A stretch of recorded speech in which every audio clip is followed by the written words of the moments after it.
こんにちは。ノーノーです。今回挑戦するのは、ニュークリアーズというゲームです。原子力発電所の運用シミュレーションゲーム、ということぐらいしかわかっていません。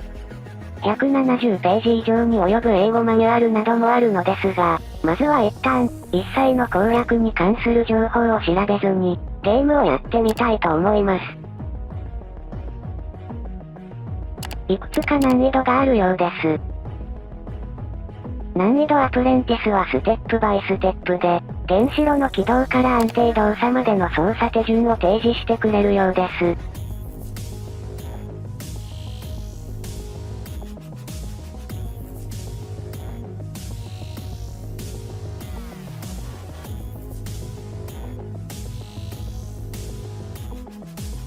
イージー難易度では原子炉の運用コストが安くなっているようです。一応、ゲーマーの端くれなのでここは一つ、ノーマル難易度でやってみようと思う次第で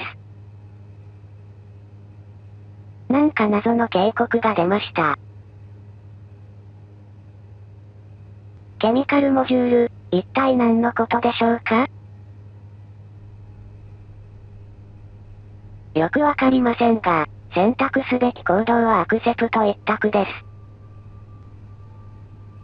さて、どうやらここが原子力発電所の中央コントロールルームのようです。でっかい機械がずらりと並んでいて壮観です。タブレットもあるようです。食用シミュレーション系ゲームあるある。ここから機材や消耗品などを発注するのでしょうか。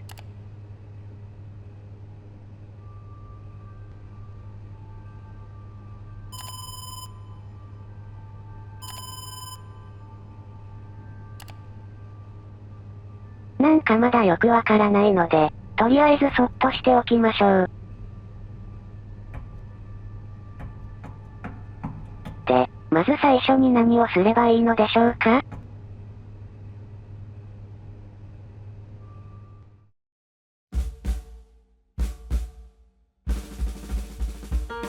というわけで、難易度アプレンティスで本ゲームの原子炉起動手順の確認と、このゲームの英語のマニュアルのほか、原子炉の物理や原子炉工学関連の勉強をして、もろもろ理解が深まったので、再度このゲームを挑戦しようと思います。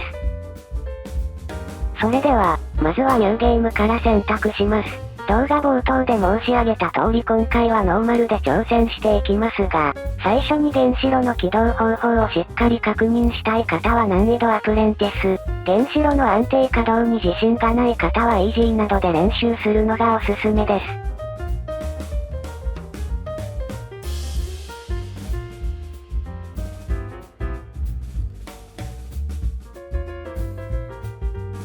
難易度の中にさらに難易度を選ぶことができるようにアップデートされていますね。今回は基本的にデフォルト設定でやっていこうと思うので、真ん中を選びます。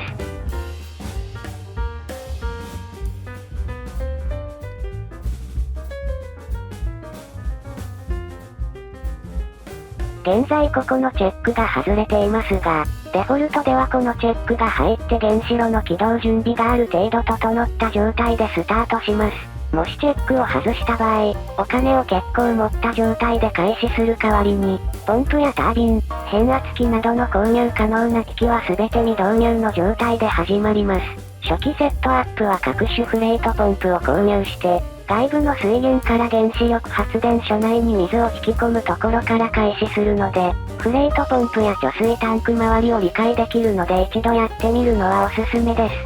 今回はデフォルト状態で開始というスタンスなので、チェックは入れてやります。下のケミカルモジュールのチェックについては、ウラン燃料の核分裂や、核分裂生成物のベータ崩壊で生成されるキセノン135の影響だったり、一次ループ10へ放送転化して核分裂反応を抑制したり、よりリアルな原子炉の制御要素のあるゲームプレイをすることができます。デフォルトではチェックは入っていないので外しておきます。それではゲームが始まったので原子炉の起動準備を行いましょう。その前に、このままゲーム実況を進めてもいいのですが、ご視聴くださっている皆様を置いてけぼりにする自信しかないので、最低限の事柄を解説していきたいと思います。まず一口に原子炉と申し上げましたが、世の中には多くの原子炉の種類がある中、このゲームでは、加圧水型原子炉、PWR というタイプを採用しています。世界的に見れば最も普及している原子炉の種類で、原子力潜水艦や原子力空母もこのタイプの原子炉です。加圧水型原子炉の特徴としては、減速剤兼冷却剤として水が採用されており、冷却剤のループが2つあることが特徴です。一次ループでは高圧の冷却水を沸騰させることなく炉心に循環させ、炉心で発生した熱エネルギーを蒸気発生器へ伝えます。蒸気発生器では一次ループより熱交換で得た熱エネルギーから、二次ループ内の冷却水を沸騰させ、蒸気をタービンへ送ることで発電を行います。タービンを通過した後は複水器によって水蒸気から水に戻り、ループ内を循環します。長くなりましたが、要はこのゲームで大切なことは、炉心内で発生したエネルギーが一次ループ、二次ループを通じて、タービンに到達して発電を行う、ということです。つまり、炉心での制御棒のコントロールによる核分裂反応の制御、熱エネルギー生成の調整、一次ループ、二次ループの有速の制御、熱エネルギー伝達の調整を行うことで、需要に見合った発電量のコントロールを行うゲームというわけです。それでは原子炉の立ち上げ準備を行います。まずは全てのコントロールパネルの電源を入れるため、アクティベートレバーを無心になってオンにしていきます。ちなみに最初に述べておくと、私はあまり暗記するのが得意ではないので、マニュアルに従った手順ではぶっちゃけ覚えていません。動作原理に従った感覚に近い感じでオペレーションしていきます。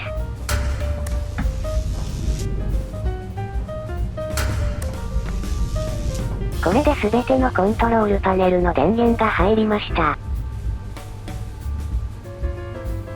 次の手順は何でしたっけ？とりあえずやらなければいけないこととしては、一次ループ内の冷却剤兼減速剤である水を加圧しておきましょう。加圧器の制御パネルにあるヒーターボタンを押せば一次ループ内の水が加圧されます。サーモスタットのスイッチも入れておけば加圧されすぎたりしなくなります。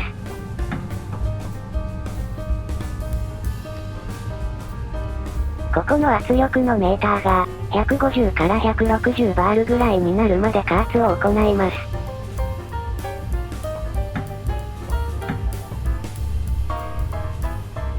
確認はこちらのメーターを見ても同じです。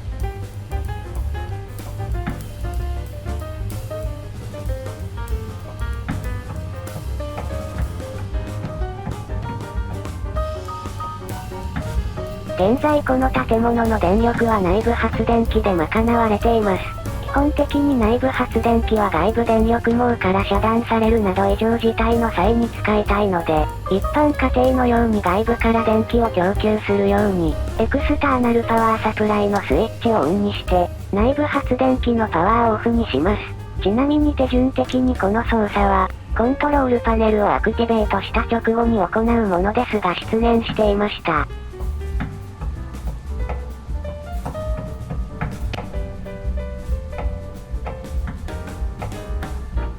外部から電力が供給されているかどうかって、どこかで確認できませんでしたっけ？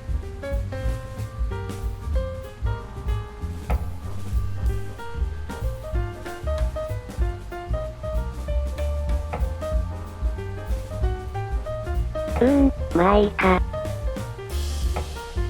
非常用バッテリーはあまり意図せずに消費したくないので、チャージモードにしておきます。これは別にやらなくてもいいので、宗教上の理由とか適当な理由をつけておきます。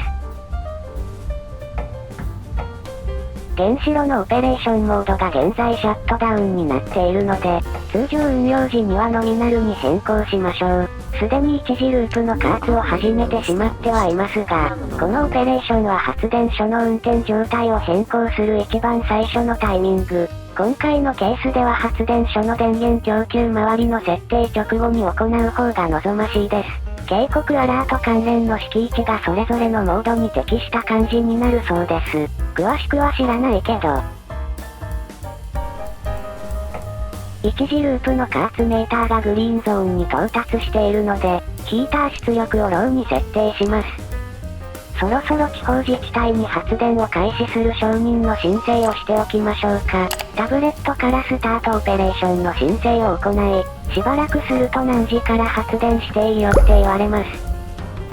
次のオペレーションに進む前に、ちょっとこの原子炉の現状の構成について前提知識がいるので説明します。この原子炉のリアクターコアに対して、1次ループ、2次ループがあるのですが、各ループは最大3つの径で運転することができます。現在実装しているのはこの3つ目の径だけとなります。1つ目と2つ目の径は、今後買い足して発電量を上げるという感じで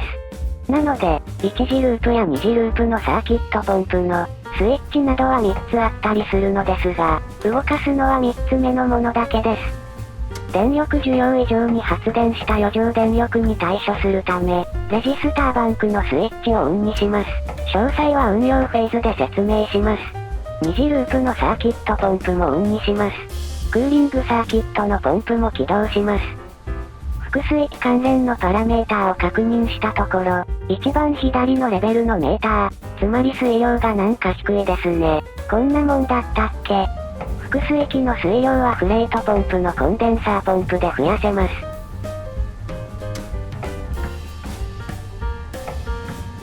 まあ、水量が増えるまで少し時間がかかります。なんか警告が出てますね。ノーパワーインタービン。普通に発電開始できたら収束しそうなアラートなので放置でいいかな。アラートが出ても収束が見えたら、アックナレッジアラームボタンを押すと、ブザーが鳴る系のアラートならおとなしくなります。この操作は原子炉のスタートアップには何も関係ありません。複水域の水量が溜まるまでまだ時間がありそうなので、各サーキットポンプを調整して、ループの有速でもいじっておきましょうか。値はぶっちゃけ適当でいいかとも思いますが、あまり遅すぎると炉心の温度が十分に下がらず、制御棒がすぐ壊れてしまいます。制御棒がコントロール不能になると、ケミカルモジュールを導入していない場合、核分裂抑制方法がなくなってしまい、割とゲームオーバーレベルに致命的です。あと、タービンをバイパスするバルブの制御があるのですが、図で言うとこの部分です。これが意外と発電量の制御に有用だったりするので、半開きにしておきましょう。タービンに急激な圧力が加わることでの破損を防ぐという理由もあります。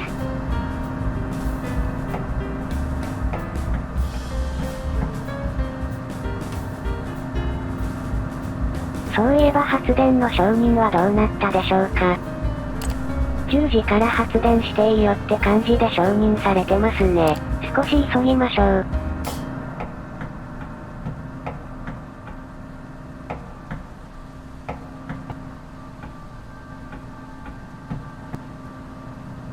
それではウラン燃料を炉心へ投入します。この操作を行うと核分裂反応が始まります。次に制御棒を調整して臨界状態にします。制御棒を少し引き抜いて核分裂反応を促しましょう。制御棒を少しでも引き上げたら、リアクターコアの内部温度が上昇していることが確認できます。核分裂反応が起きていますね。この核分裂反応によって新たな中性子が2、3個飛び出して、次の核分裂を起こします。このように連続的に核分裂が続くことを核分裂の連鎖反応といい、連鎖反応が自発的に持続している状態を臨界と言います。リアクターコアの温度が十分に上がると、その熱が1次ループ、2次ループと伝わって、タービンを動かし、いよいよ発電が行われます。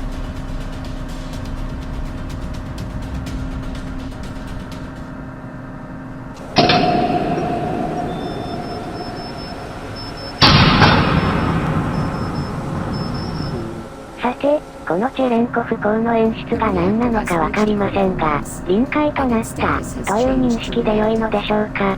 クリティカルマスって言ってるし、臨界と見て間違いなさそうです。とっとと炉心の温度を上げたいので、制御棒の高さを96に設定していますが、温度が上がったら安定化させたいので、制御棒の高さを99前後にします。ところで複水器の水量が良い感じなので、コンデンサーポンプも切りましょう。ちょっと触れなかったんですけど、複水器のバキュームのメーターもレッドゾーンなんですが、まあ必要なら警告が出てから真空ポンプ動かせばいいか、マニュアル内の原子炉起動手順では、言及なかったはずなので一旦放置しておきます。10時になったことで電力需要が表示されましたね。現在 6000kW ぐらいの需要がありますが、まだ発電開始できていないので急ぎましょう。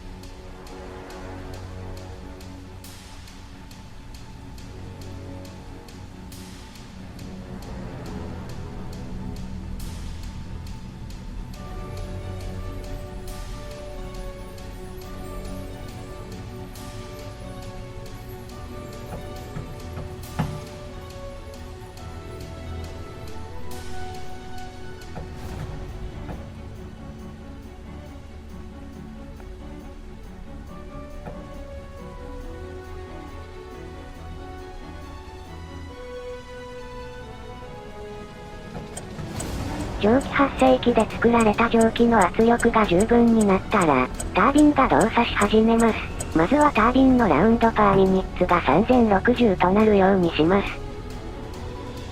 RPM はある程度までは蒸気の圧力の高まり、つまり炉心の温度に比例して増加していきます。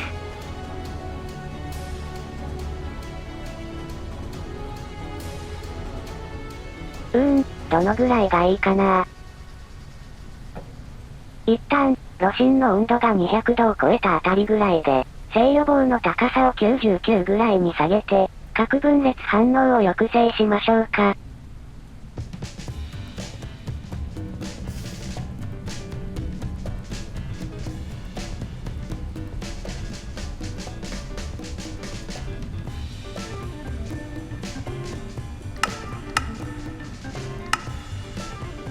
99だとまだ炉心の温度が上がりすぎるかな。99.3 ぐらいにしておいて、もし炉心温度が低くなるようなら再調整しますか。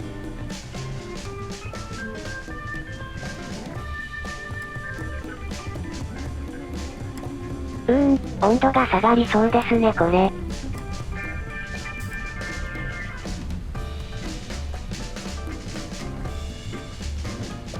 99.2 ぐらいにしておきましょうか。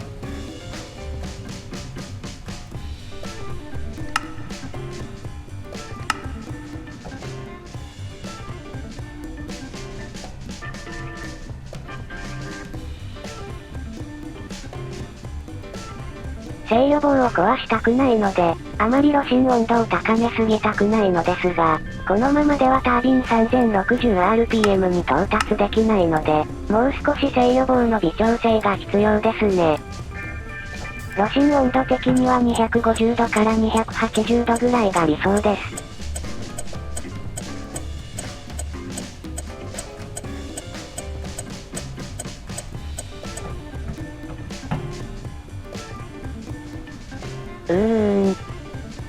一旦がっつり、目標値に近づけるか。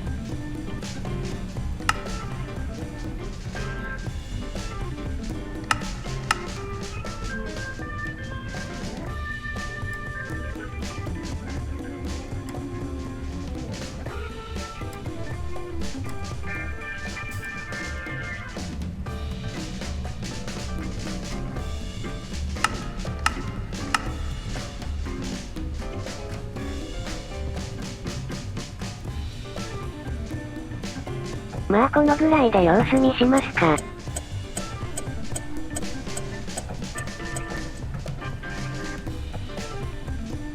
まだ熱平衡と呼べる状態ではないものの、少なくともタービンも回り始めた状況下で、バキュームのメーターがレッドゾーンのままなのが気になりますね。一応真空ポンプはオンにしておきましょうか。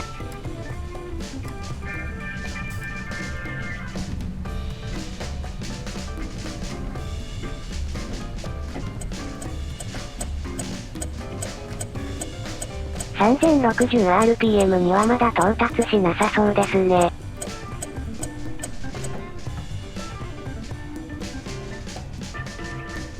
タービンへの蒸気圧力を高める場合、タービンバイパスバルブを少し閉めるのも手ですね。今、かなり開いている状態なので、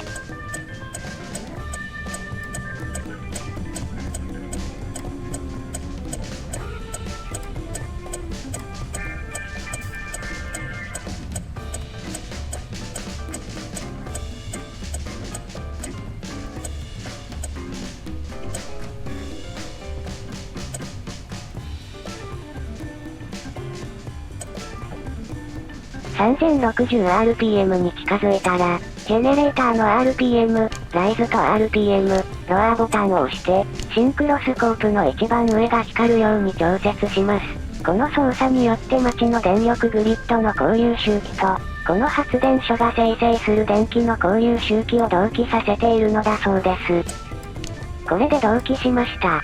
同期したらサーキットブレーカーをクローズして、発電所と電力グリッドを接続します。これで街に電力を供給する準備が全て整いました。走行しているうちに複水器のバキュームメーターもグリーンレベルになりましたので、真空ポンプを切りましょう。さて、街の電力需要が 6023kW に対して、現在ジェネレーターの発電量は 5000kW 弱と足りていません。発電供給量の調整をしながら電力需給周りの説明をしていきましょう。10時から発電開始したかったのですが時間がかかってしまったので今回は諦めますが、1時間あたりの電力需要に対する電力供給量を 90% 以上満足させることがこのゲームの短期的目標。中短期的には1日あたりの電力需要を 90% カバーすることになります。この目標を達成することでプレステージポイント、このゲームでのお金が報酬で得られますし、達成できない場合、サービスレベルが悪いということで監査のタイミングで指摘され、最悪電力事業ライセンスの停止もあり得るそうです。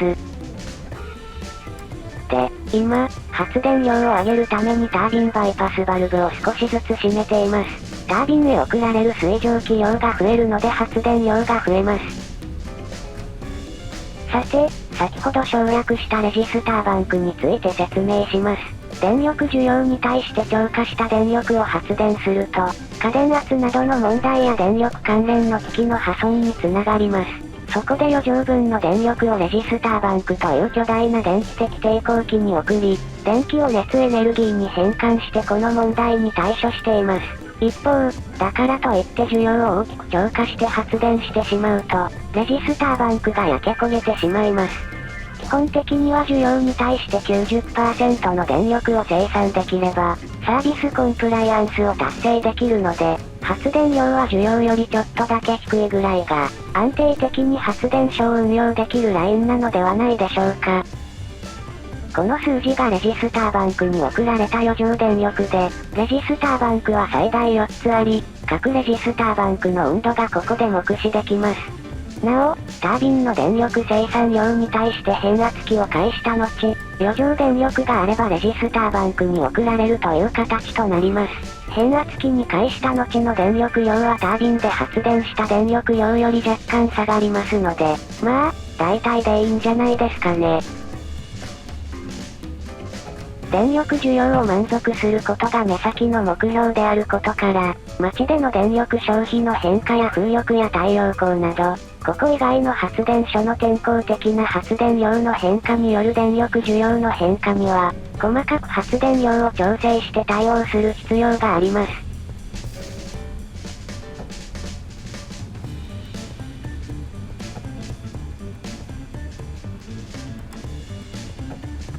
さて、発電量や炉心温度の調整もまあいい感じになったので、原子力発電所の起動はここまでとなり、ここからは安定稼働を意識する感じになります。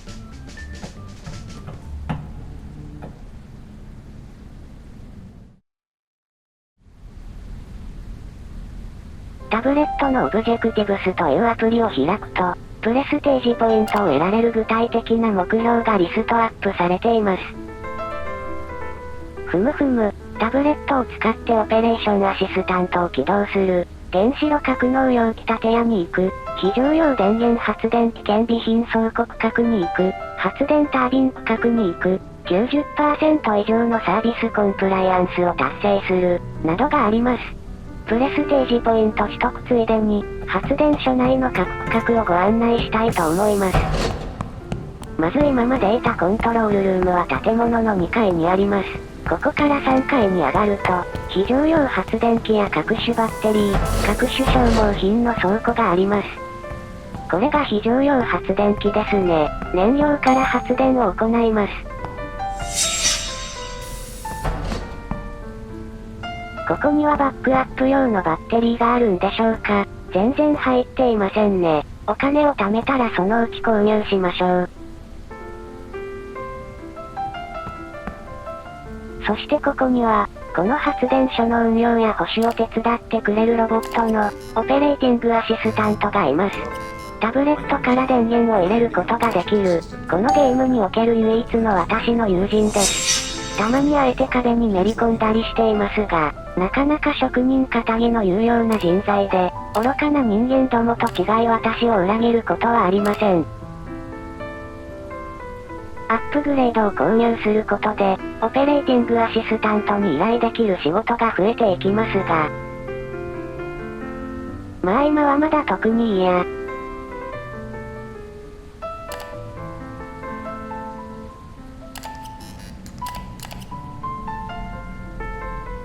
そんなオペ足充電用のバッテリーも、いつか購入したら設置してあげましょう。非常用バッテリーは充実していますね。あとはメンテナンス用の修理道具とか、非常用発電機用の燃料とか、メンテナンス用のオイルとか、消耗品がいっぱいあります。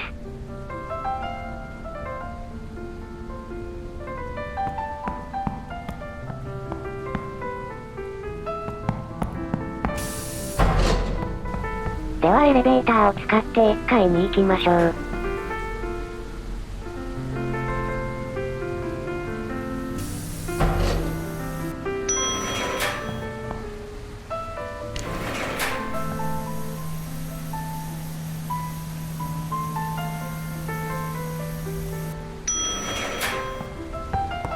1階のこちらの扉から原子炉格納容器建屋に入ることができます。この中央のプール内に原子炉容器が沈んでいて、他にも蒸気発生器や加圧器、一時ループ用の隠しポンプがあります。あれが蒸気発生器。こっちが一時ループ用のサーキュレーションポンプ。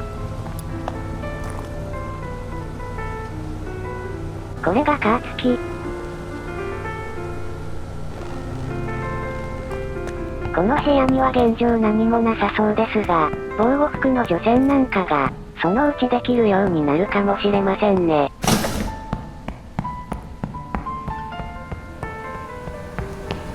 この部屋は二次ループ関連の機器がある部屋ですかね。これがクーリングサーキット用のサーキュレーションポンプです。複水器に繋がって二次ループを冷却するための冷却剤を循環させるポンプですね。こっちに二次ループ用のサーキュレーションポンプがあります。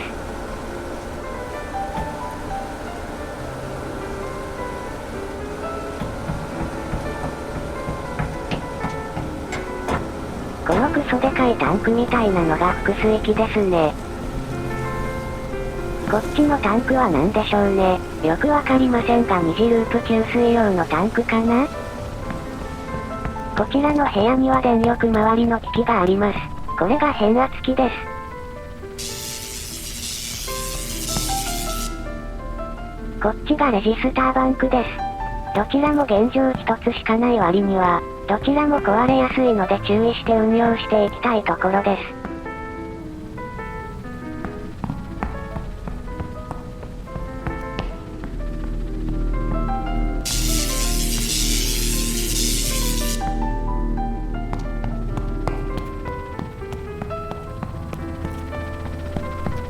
こっちから建物の4階に上がることができます。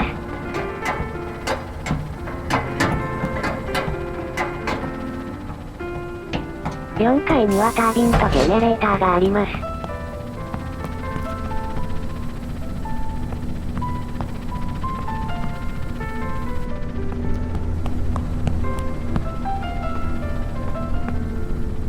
タービンは1機しかないのですが、なぜかジェネレーターは3機あります。酔っ払った勢いでポチったんでしょうかね。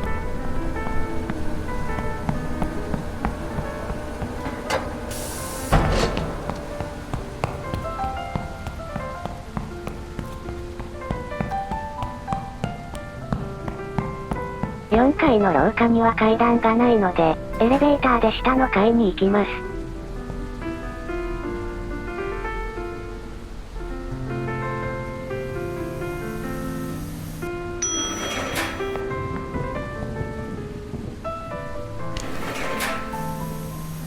そろそろ12時ですね。12時の電力需要の予測値は、タブレットのサービスコンプライアンスで確認できます。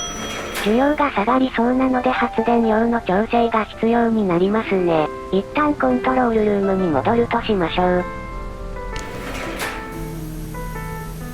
最後にご案内しようと思った場所がちょっと遠くにあるので、12時の電力需要変化の対応後にしましょう。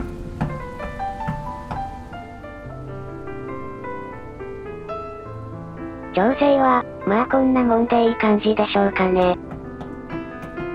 それでは給水周りの区画にご案内します。なお、こちらの図が給水系の概念図となり、給水周りはバルブ M01 から M03 が抑えるべきポイントです。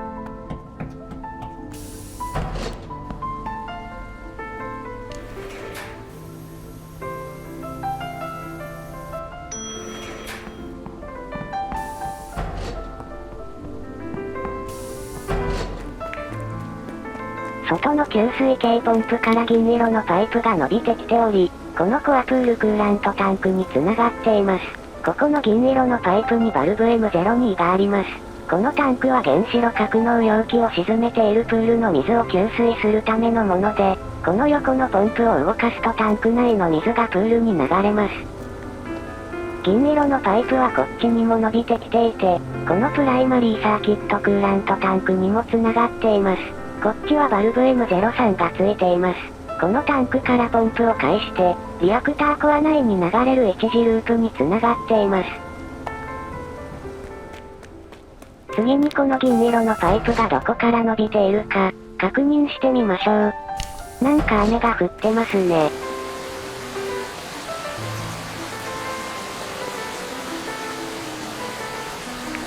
外に出たら電車に乗ります。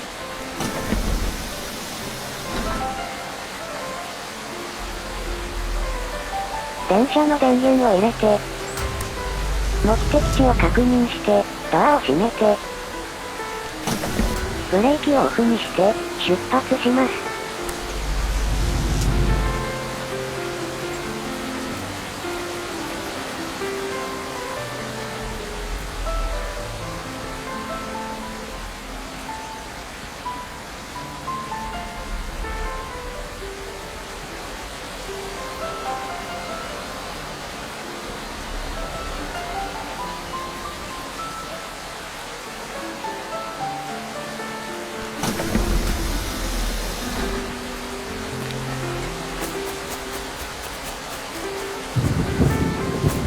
目的地に着きました。銀色のパイプはここまで伸びています。ここで海水だかなんだか知りませんが、外部の水源に繋がっていて、ここからこの建物内のポンプを通じて、一度この巨大なタンクに水が溜まっていきます。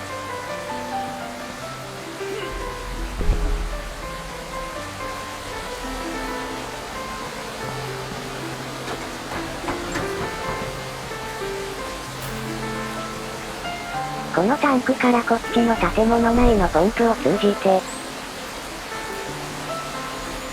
この長いトンネルを通じて先ほどのタンクに繋がっています。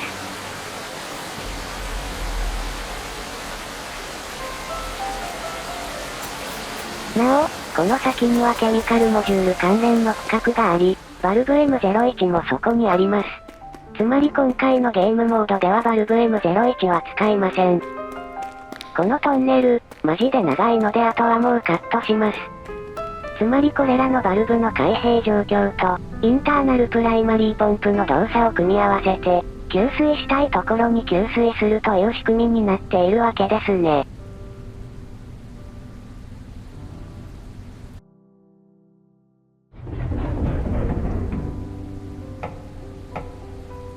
ゲーム内時間が18時になるとチルい BGM が流れます。あれ？終了チャイムかな？